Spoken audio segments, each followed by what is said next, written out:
అప్పట్లో నా చిన్నప్పుడు మా అమ్మ అయితే సండే అయిందంటే చపాతీలే చేస్తారండి. వారం, వారం చపాతీలే చేస్తారు. తనకొచ్చేసి ఇడ్లీ, దోస అలాంటి టిఫిన్ ఐటెమ్స్ అయితే రావండి.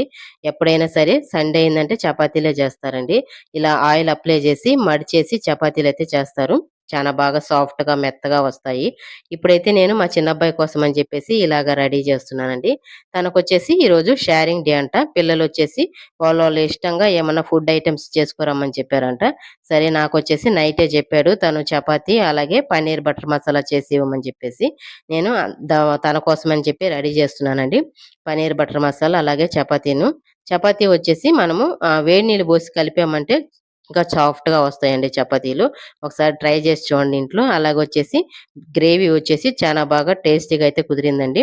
ఆహ్, ఈరోజు స్కూలుకెళ్ళాడు గదా! సాయంత్రం ఈవినింగే వచ్చేసి వచ్చి చెప్పాడు. చపాతీలైతే సాఫ్ట్‌గా ఉన్నాయి. అలాగే గ్రేవీ గూడా చానా బాగుంది. మా ఫ్రెండ్స్ అంతా తినేసి సూపర్‌గా ఉందని జెప్పారు మమ్మీ అని జెప్పాడు. నాకైతే చానా హ్యాపీ అయిందండి. పిల్లల కోసం అని జెప్పేసి మనము కష్టం అనుకోకుండా మనం ఇలా టిఫిన్ ఐటెమ్స్ అయితే చపాతీ గాని, పూరి గాని ప్రతి ఒక్క ఐటెమ్స్ అయితే చేసిచ్చామంటే వాళ్ళు ఇష్టంగా తింటారు. వాళ్ళ ఫ్రెండ్స్ అంతా వచ్చేసి మీ మమ్మీకి థాంక్స్ చెప్పామని చెప్పు. టిఫిన్ అయితే చానా బాగుందని చెప్పారంట. నాకు చానా హ్యాపీ అయిందండి. పన్నీర్ బటర్ మసాలా గ్రేవీ గూడా చానా బాగా టేస్టీగా అయితే కుదిరిందండి. Okay friends. వీడియో గాని నచ్చిందంటే ఒక లైక్ ఇచ్చుకోండి. అలాగే మా ఛానెల్‌ని కొత్త వాళ్ళు ఎవరైనా చూస్తుంటే సబ్స్క్రైబ్ జేసుకోండి ఫ్రెండ్స్.